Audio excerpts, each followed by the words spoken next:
কাদের ইশারায় সাবেক প্রধানমন্ত্রী শেখ হাসিনা দেশে ফিরছেন, নাকি আইন শৃঙ্খলা বাংলার এই জমিনকে উত্তপ্ত করার লক্ষ্যে দেশে ফিরছেন? বাংলাদেশের আইন শৃঙ্খলা কোন পথে যাবে সেই মুহূর্তে ইতোমধ্যে আপনারা দেখেছেন শেখ হাসিনা সহ অন্যান্য আওয়ামী লীগের নেতৃবৃন্দ ভিডিওর মাধ্যমে প্রকাশ করেছেন ডিসেম্বর মাসেই নাকি তারা দেশে প্রবেশ করবে। বর্তমানে অধিকাংশ নেতা ভারতে অবস্থান করছে।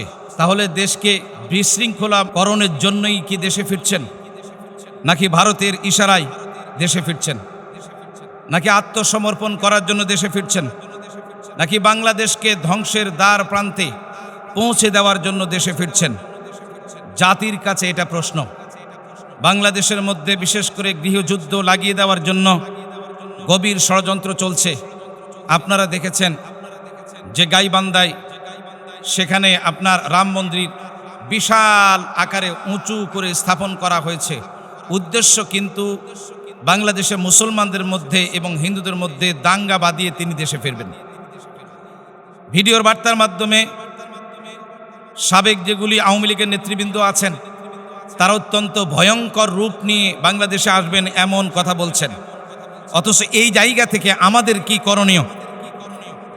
হাসিনার নামে উল্লেখযোগ্য মামলা রয়েছে, তার নামে যেগুলি মামলা রয়েছে 663টি মামলা রয়েছে গোটা বাংলাদেশে, এর অধিক রয়েছে। এর মধ্যে 453টি মামলা রয়েছে হত্যা মামলা।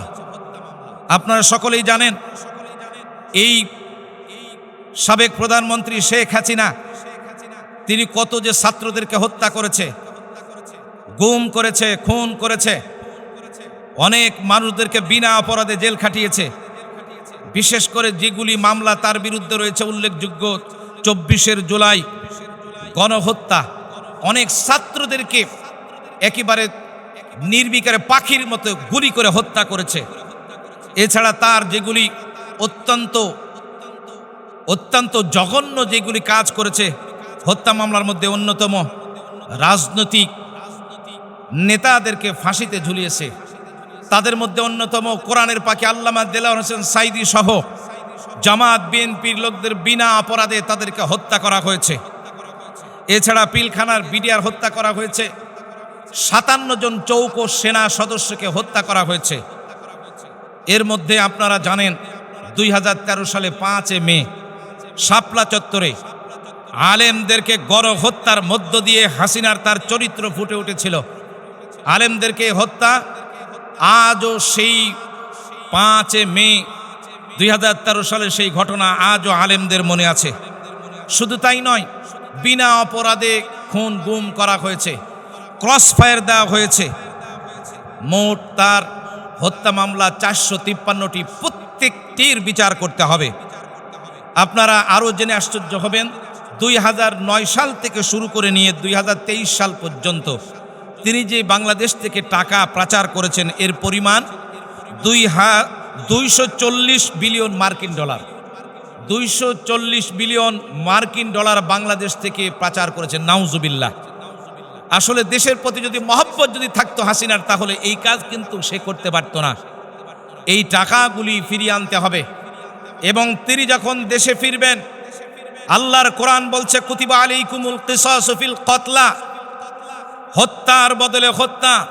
আল্লাহর বিধান হলো কিসাস।